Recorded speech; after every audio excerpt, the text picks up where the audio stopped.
Puji Tuhan, Shalom Bapak Ibu, saudara-saudaraku yang dikasihi Tuhan, dimanapun saudara berada, salam sejahtera di dalam Tuhan Yesus Kristus melimpah dalam hidup kita. Bapak Ibu, saudaraku yang kekasih, ada banyak respon yang terjadi ketika orang diizinkan mengalami yang namanya kekurangan atau krisis. Ya. Mereka yang diizinkan mengalami kekurangan ataupun krisis secara umum, ada yang kemudian bisa mengambil sikap menghemat dengan apa yang diterima. Nah, tentunya karena krisis, karena adanya kesulitan, misalkan seperti pandemi yang terjadi, ada pengurangan penghasilan, maka kemudian mereka mulai mengurangi kebutuhan-kebutuhannya. Ya. Ada juga mereka yang kemudian memangkas apa yang tidak perlu. Ada yang tidak bisa menabung tapi dipakai untuk kebutuhan yang lain. Tapi ada juga mereka yang stres karena dulu bisa mungkin pergi ke luar negeri, nah sekarang tidak bisa. Ada yang stres karena dulunya bisa beli sesuatu ini itu dan sebagainya, mengkonsumsi hal yang mewah, dan sekarang tidak bisa karena penghasilannya menurun tajam, sehingga menjadi tidak terima dengan keadaan, sehingga kemudian juga ada yang sampai mengalami depresi, gangguan jiwa. Apalagi kalau kemudian sampai harus menjual aset-asetnya, kemudian menjadi marah. Tapi kebanyakan ketika terjadi krisis, terjadi kesulitan, orang memang kemudian istilahnya mengencangkan ikat pinggang. Ya, kebutuhan-kebutuhan yang tidak dirasa tidak perlu ya disingkirkan atau dihilangkan. Apa yang penting ya mungkin makan, untuk pakaian atau perumahan, sekolah itu menjadi yang terutama. Tapi mungkin yang namanya piknik harus mulai dikurangi dan sebagainya. Ya. Tapi intinya memang harus menjadi bijak, berhemat. Nah, seperti pepatah katakan, hemat pangkal kaya. Nah, Bapak Ibu yang dikasihi Tuhan, tapi ada juga yang kemudian karena keadaan, karena pemasukannya berkurang, ada juga yang kemudian apa yang seharusnya menjadi milik Tuhan itu juga kalau boleh disebut sementara katanya tidak dulu, ya. Tidak memberi, persembahannya dihilangkan dulu. Nah, apakah ini termasuk hal yang bijak? Sudah dikasih Tuhan, hal seperti ini sebenarnya justru malah menghambat berkat kita. Nah, walaupun dalam kondisi keadaan yang sulit, Alkitab tetap mengajar kita untuk memberi, sebab dengan kita memberi maka kita akan diberi. Nah, kita akan belajar dari keadaan jemaat yang dilayani oleh Rasul Paulus, bagaimana mereka diajar untuk memberi walaupun dalam keadaan yang sulit sekalipun.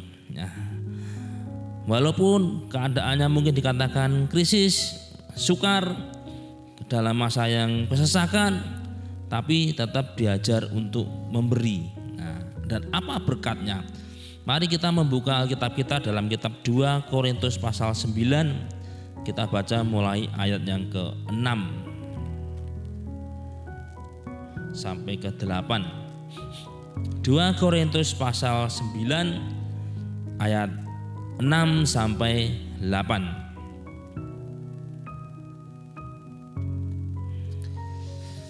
Saya bacakan firman Tuhan dalam terjemahan baru Lembaga Alkitab Indonesia, di mana di sini diberi judul memberi dengan sukacita membawa berkat. Camkanlah ini, orang yang menabur sedikit akan menuai sedikit juga, dan orang yang menabur banyak akan menuai banyak juga. Hendaklah masing-masing memberikan menurut kerelaan hatinya, jangan dengan sedih hati atau karena paksaan, sebab Allah mengasihi orang yang memberi dengan sukacita. Dan Allah sanggup melimpahkan segala kasih karunia kepada kamu, supaya kamu senantiasa berkecukupan di dalam segala sesuatu dan malah berkelebihan di dalam berbagai kebajikan. Rasul Paulus mengatakan orang yang menabur sedikit akan menuai sedikit juga, dan dikatakan hendaklah masing-masing memberi menurut kerelaan hatinya, sukarela. Ya. Rasul Paulus mengajar di sini untuk jemaat Tuhan yang dia layani memberi, dan memberi itu adalah menabur.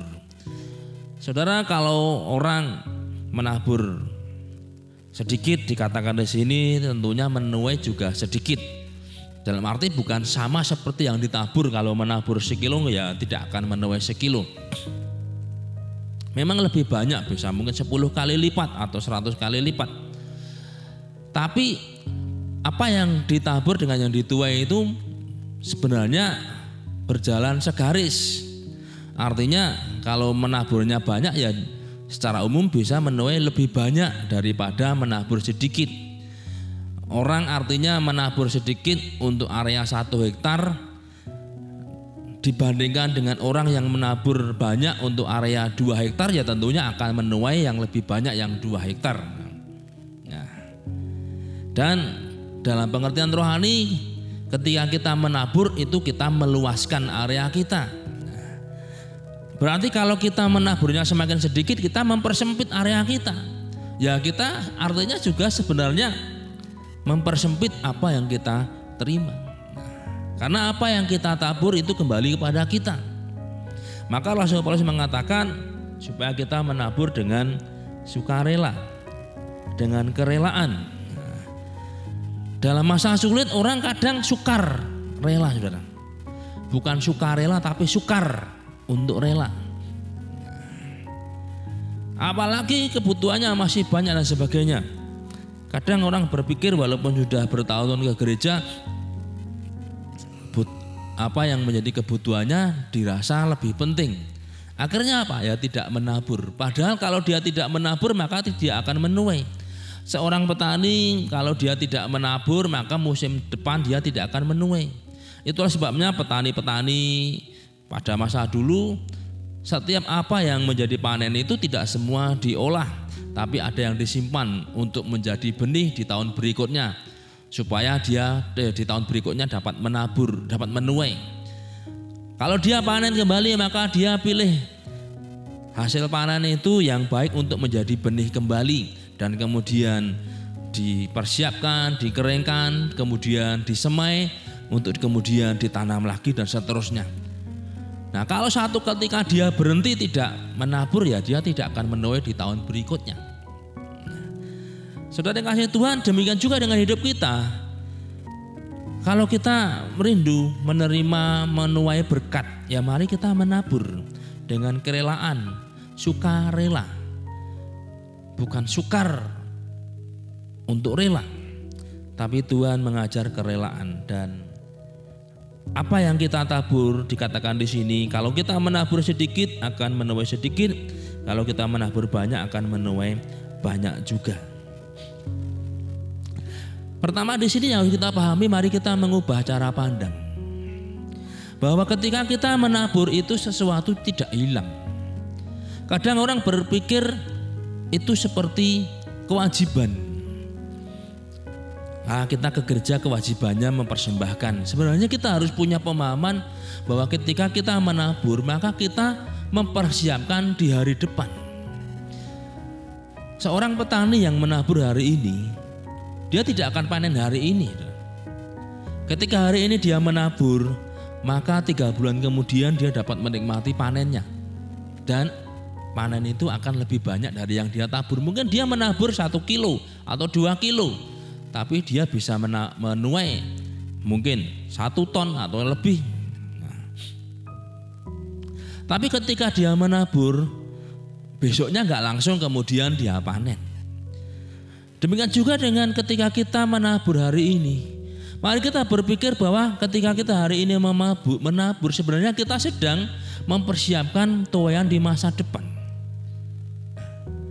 Maka jangan pernah kita merasa kehilangan ketika kita menabur. Sebab ketika kita menabur, maka secara spirit kita boleh memastikan bahwa kita akan menuai di masa depan. Ya, itu sebenarnya kalau boleh saya katakan itu otomatis, dalam arti seperti orang hari ini dia menabur, dia tanam, ya dalam waktu mungkin 3 bulan, 4 bulan dia akan menuai.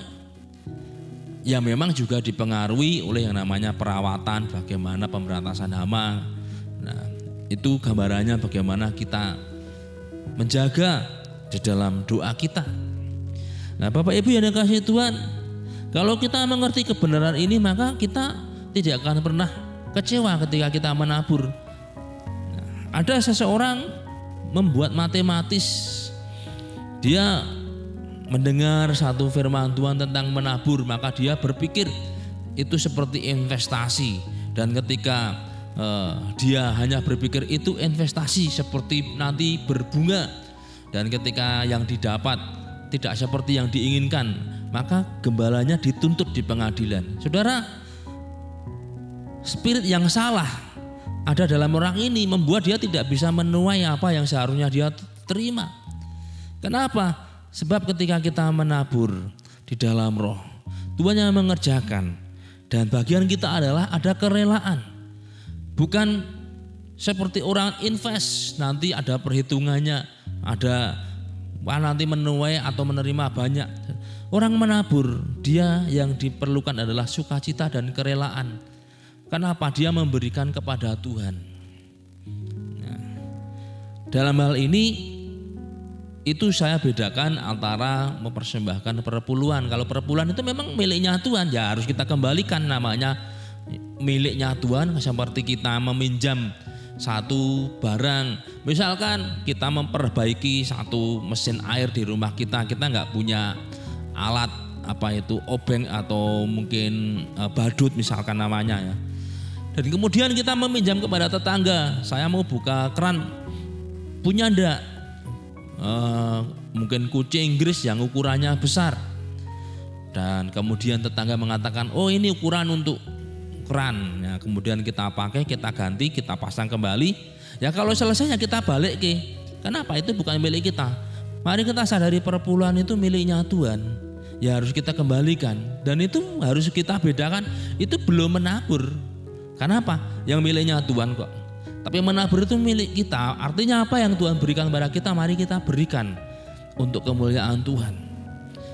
Nah, maka di sini Tuhan inginkan kita menabur itu dengan sukacita, dengan kerelaan. Nah, membuang yang namanya ketamaan.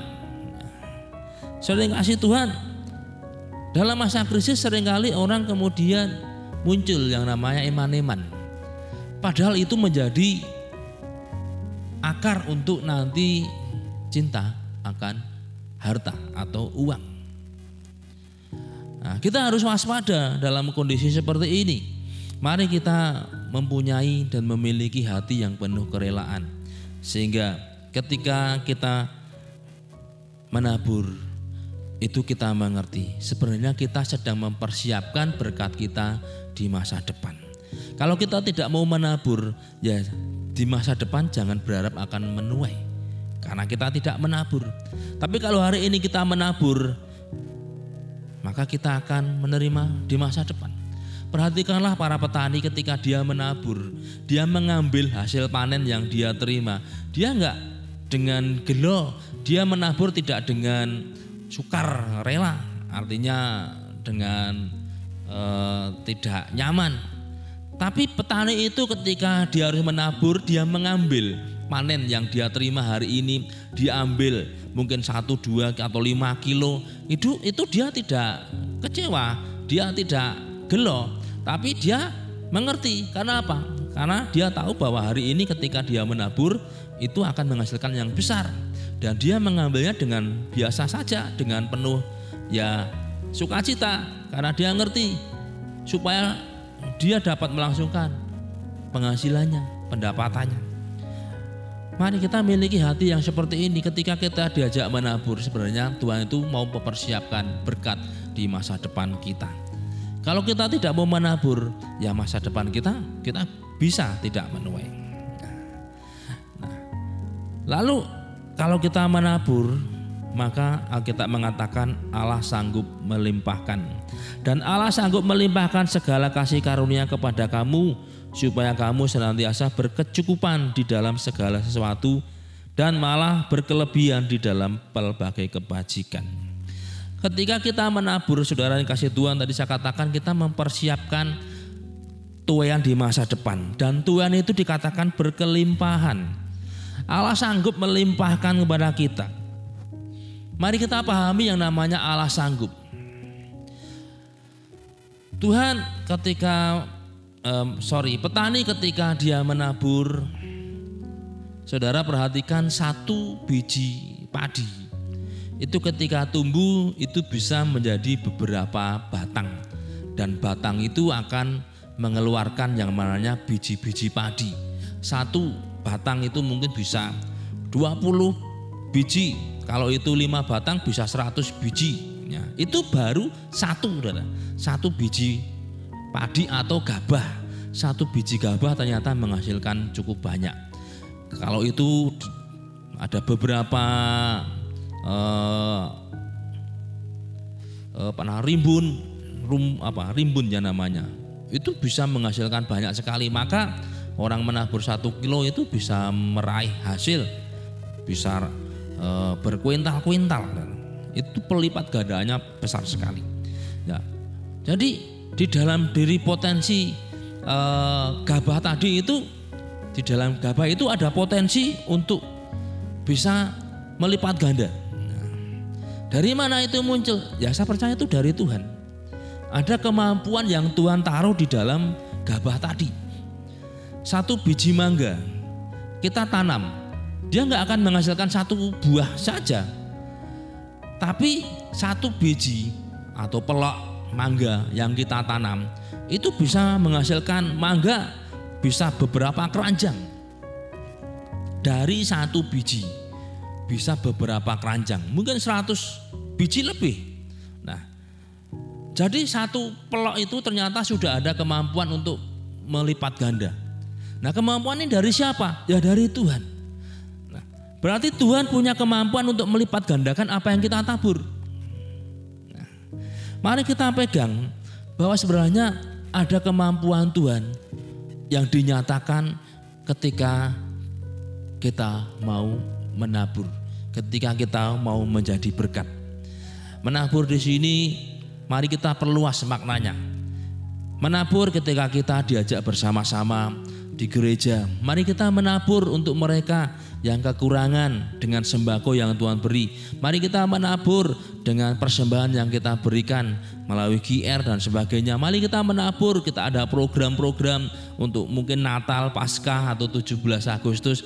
Atau mari kita menabur juga, ada saudara-saudara kita mungkin kita tidak bisa menjangkau, tapi ada rekan-rekan hamba Tuhan yang lain yang bisa sampai daerah-daerah dan membagikan sembako bagi hamba-hamba Tuhan, bagi jemaat yang kekurangan. Di situ kita diajak menabur. Nah, saudara yang dikasih Tuhan, jadi konsep menabur itu luas sekali. Nah, ketika kita menabur maka Tuhan seperti kepada pelok tadi, kepada biji mangga tadi, Tuhan sudah memberikan yang namanya kemampuan untuk melipat ganda. Demikian juga ketika kita menabur, percayalah maka Tuhan sanggup melipat gandakan apa yang kita tabur. Tuhan sanggup melimpahkan kepada kita dari apa yang kita tabur tadi. Kata sanggup itu dalam bahasa aslinya dunateo, itu dari kata ini muncul kata juga dunamin. Dari kata ini muncul kata dinamit. yang artinya daya ledak tinggi.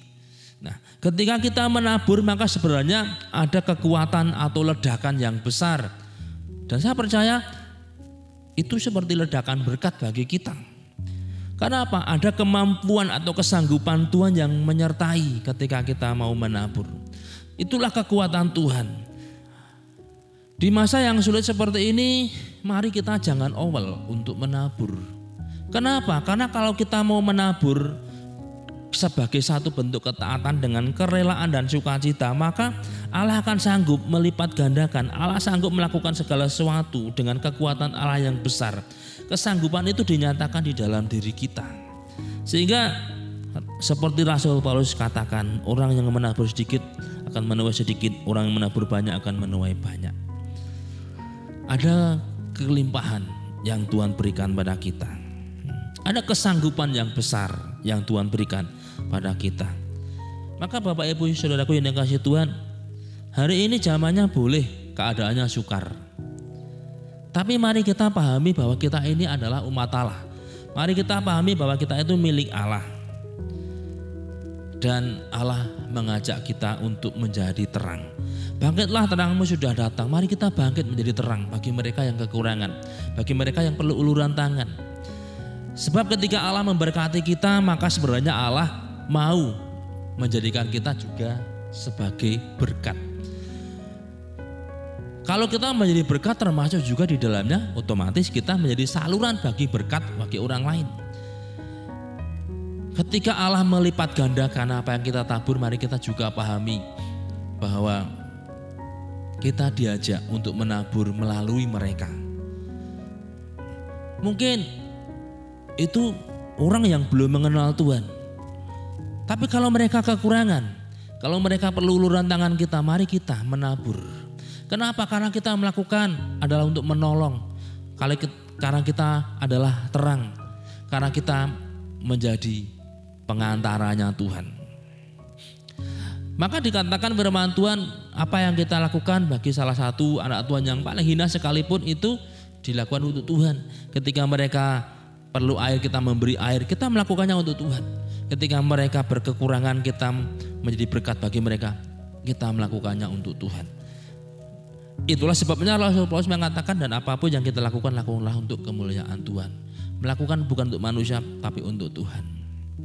Gambaran kambing dan domba di sebelah kanan dan kiri Tuhan. Tuhan berkata, ketika aku kekurangan, kamu memberi aku. Ketika aku kelaparan, kamu memberi aku makan. Ketika aku orang asing, kamu menampung aku. Saudara, itu dikatakan apapun yang Tuhan kita lakukan bagi mereka yang sedang kekurangan, berkebutuhan, itu kita lakukan untuk Tuhan. Artinya disitulah ketika kita menabur, itu ladangnya Tuhan.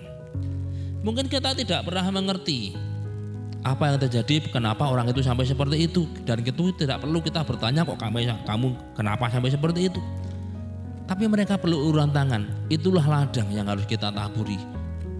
Dan Tuhanlah yang menumbuhkan dan membalikan bagi kita. Nah, dampaknya maka kekuatan Tuhan itu akan menyertai kita. Tapi juga dikatakan bahwa kita akan hidup dalam kebaikan Tuhan. Allah sanggup melimpahkan segala kasih karunia-Nya. Kata kasih karunia di sini, saudara yang kasih Tuhan, sering diartikan sebagai kebaikan kasih-Nya Tuhan. Kalau orang mau menabur, kalau orang mau menjadi berkat, kalau orang mau menjadi terang, maka dia akan hidup dalam kasih karunia. Ada kebaikan Tuhan. Alkitab mengatakan, berilah maka kamu akan diberi. Apa yang kita lakukan itu kembali pada kita. Tuhan Yesus juga mengatakan, apa yang ingin orang lakukan kepada kamu, perbuatlah itu kepada orang lain. Kalau kita ingin hidup dalam kebaikan, mari kita tunjukkan kebaikan. Berilah maka kamu akan diberi. Sudah kasih Tuhan, kalau kita menabur kebaikan, maka kita akan menuai kebaikan. Kasih karunia ini ternyata, saudara yang kasih Tuhan, tidak lepas dari yang namanya kita hidup mengasihi. Kalau kita tidak hidup mengasihi, bagaimana kita akan mengalami kasih karunia? Coba saudara bisa bayangkan kalau seseorang tidak mau mengasihi, tapi dia kasar pada orang-orang, Yang dia terima bukan kasih tapi apa? Ya mungkin kutukan. Ya kalau dia tidak mau mengasihi, dia semaunya sendiri, seenaknya saja hidupnya, tidak mau melakukan kebaikan, bagaimana kebaikan akan datang dalam hidup dia? Ketika kita menerima kasih karunia, maka kasih karunia itu harus kita salurkan. Kasih karunia datang dari Tuhan, maka kita menjadi juga pengantara kasih karunia. Nah, kebaikan. Nah, orang yang hidup dalam kasih karunia, maka dia akan mengalami kasih karunia.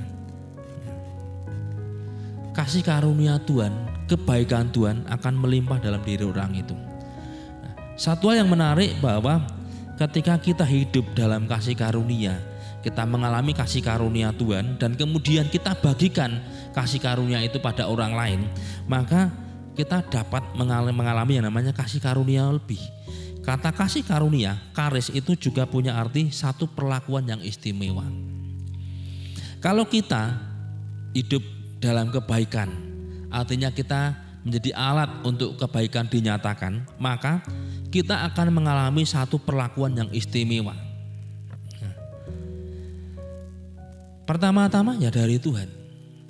Ketika kita menjadi orang yang menyalurkan kasih karunia pada orang lain, maka Tuhan akan memperlakukan kita secara istimewa. Orang yang mendapat kasih karunia maka dia akan diperlakukan secara istimewa. Semakin kita melakukan kebaikan, seperti Alkitab katakan kita dipanggil, dipersiapkan untuk menyatakan perbuatan yang baik, maka kasih karunia itu akan melebih dalam hidup kita. Semakin kita hidup dalam kasih karunia, semakin pula kita mengalami perlakuan yang istimewa dalam segala hal. Nah, maka Bapak Ibu Saudara yang dikasihi Tuhan, mari kita sadari bahwa kita ini dipanggil untuk menjadi berkat, bangkit dan jadi terang. Menjadi terang itu kita memperlihatkan kasih karunia Tuhan kepada orang-orang, kebaikan Tuhan, kasih Tuhan pada orang-orang. Nah, disitulah ketika kita bangkit menjadi terang, kita tidak perlu khawatir bagaimana nanti ke depan, bagaimana nanti keadaannya semakin susah. Ya itu dunia makin susah, tidak masalah. Tapi ketika kita menyatakan kebaikan, ketika kita menjadi terang, justru kita malah akan semakin mengalami yang namanya kasih karunia. Semakin kita akan mengalami yang namanya perlakuan istimewa dari Tuhan. Nah, bahkan di sini dikatakan Tuhan sanggup melimpahkan. Kata melimpahkan, perisewu itu punya arti sesuatu yang unggul dan baik. Semakin kita hidup menjadi pengantara kasih karunia, semakin kita mengalami sesuatu yang baik dari Tuhan, sesuatu yang unggul diberikan pada kita. Maka Bapak Ibu Saudaraku yang kekasih, hari ini dunia ketika orang mengalami yang namanya masa sulit, kitalah yang ditempatkan Tuhan menjadi jawaban. Saudara ditempatkan Tuhan di situ, di mana saudara bekerja, di mana saudara hidup tinggal, supaya melalui saudara kasih karunia itu sampai kepada orang-orang. Dan jangan takut ketika saudara hidup dalam kasih karunia, yaitu menjadi pengantara kasih kebaikan Tuhan bagi mereka, maka saudara akan diperlakukan Tuhan secara istimewa. Orang yang mendapat perlakuan istimewa itu mesti enak, saudara. Kalau misalkan saudara naik bis misalkan, dan kemudian saudara kenal dengan baik driver ataupun kondekturnya, dan kemudian saudara sudah punya janjian, kamu lewat naik bis kamu jam sekian pasca kamu pergi kota ini, dan kemudian saudara disediakan tempat duduk. Dan kemudian ketika saudara naik langsung kemudian, mari Pak duduk sini, dah ditasyakke. Nah, orang katakan, wah ini siapa? Istimewa. Nah, itu baru perlakuan manusia yang diistimewakan saja sudah menyenangkan.